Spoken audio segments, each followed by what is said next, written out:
ជាទូទៅទុកចិត្តមានន័យថាទុកចិត្តជាងឯកជនចាធូរចិត្តដែលបានមកដល់លោកគ្រូអ្នកគ្រូជួយសង្គ្រោះកូនខ្ញុំដែលបានផុតពីការគ្រោះថ្នាក់ក្នុងចិត្តសบายចិត្តដែលនៅមូលដ្ឋានយើងមានពេទ្យដែលល្អ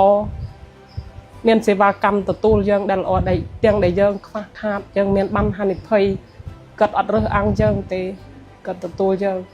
ពងលោកគ្រូខ្មែរត្រឹមបានរកលោកគ្រូបានជួយព្យាបាលបានជាតែសំងាយពបប៉ាប់លើងដល់មកគ្រូពេទ្យបានធូរបានជាចាហើយក៏អត់ហើមអត់អីទេ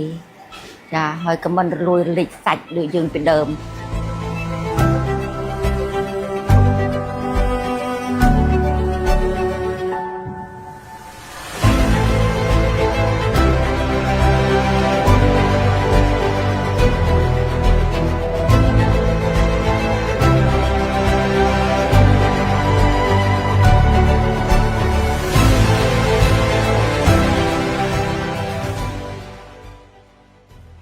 តែបើសិនតែយើងជាទូទៅបើយើងទៅ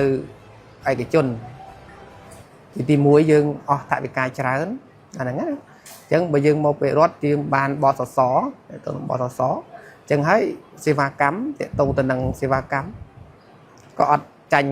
ឯកជនដែរហើយការព្យាបាលល្អជាងឯកជនឆ្ងាយណាគឺយើងអាចដើម្បីតែយើងមកនេះទៅធ្វើយើងធូរស្បើយបានមួយចំនួនមកធូរស្បើយចេះតែធូរយ៉ាធូរអញ្ចឹងណាចាគ្រឿនអ្នកគ្រូបានដូចវាបាត់ថប់បាត់វាដូចធូរជាងមកពីផ្ទះណានេះគឺធូរខ្លាំងហើយសេវាពេទ្យនៅនេះក៏ល្អគាត់ទទួលយើងយប់ម៉ោងប្រហែលក៏ទទួលយើងដែរអត់មានថាទេ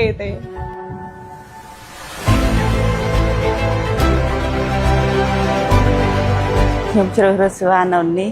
ព្រោះណែនីតិពេទ្យនេះធំហើយវាដូចថាវាខ្ញុំកក់ក្ដៅនឹងលោកគ្រូពេទ្យគាត់ថែទាំបានល្អចាសប្បាយ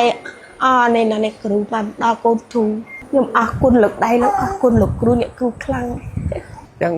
ក៏សូមអរគុណដល់រដ្ឋាភិបាលដែលបានផ្ដល់នៅបានបសសឬក៏បានក្រីក្រដល់ប្រជាជនហើយបានច្រើនណាក៏សូមអរគុណដល់រដ្ឋាភិបាលរបស់យើងទាំងអស់ឲ្យមានសុខភាពល្អអាយុយឺនយូរក៏សូមឲ្យការដឹកនាំប្រទេសឲ្យមានការរីកចម្រើនរុងរឿងតទៅ